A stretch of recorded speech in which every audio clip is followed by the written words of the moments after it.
بسم الله الرحمن الرحیم.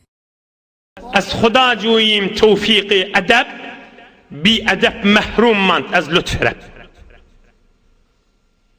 از خدا جوییم توفیق ادب، حضرت مولانا ایدیه، بی ادب محروم mand az lütf rab.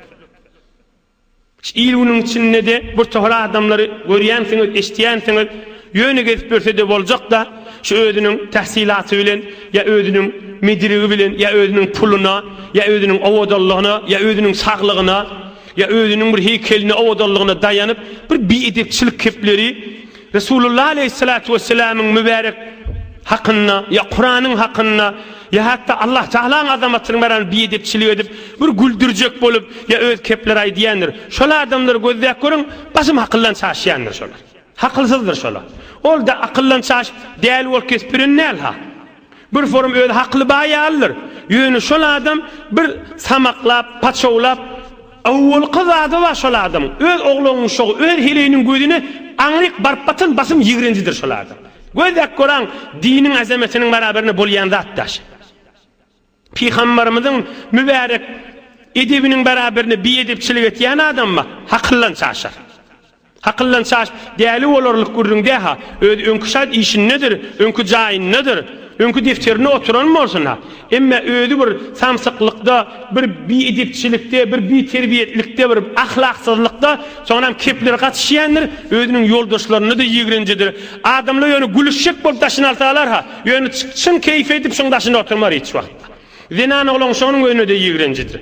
Ödü näme şu dünyadan bir lezzet almani, çay suyundan lezzet almani, bir ibadet näme, bir mehreke näme, toy näme, yas näme, şu zatlar bilmeyen karanlıkta geçip gider. Hudaý Taala'dan edep dilek gelmelidir. Hudaýa men edeplije bolavereyim, Hudaýa men imandan ayırma, Hudaýa abireýden ayırma diýmeli zatlar. Şeýtirip de dünyadan geçip de ahireti de ya kafir ya fasık bolup dünyadan geçmeli. İki dünyanın avarrası olmar mı? Türkmen aydiya ucradımı iki dünyanın avarrası da o diye. Yani hamana sen gelyen da işte sana olukon bitirip veren iyi işi nemma.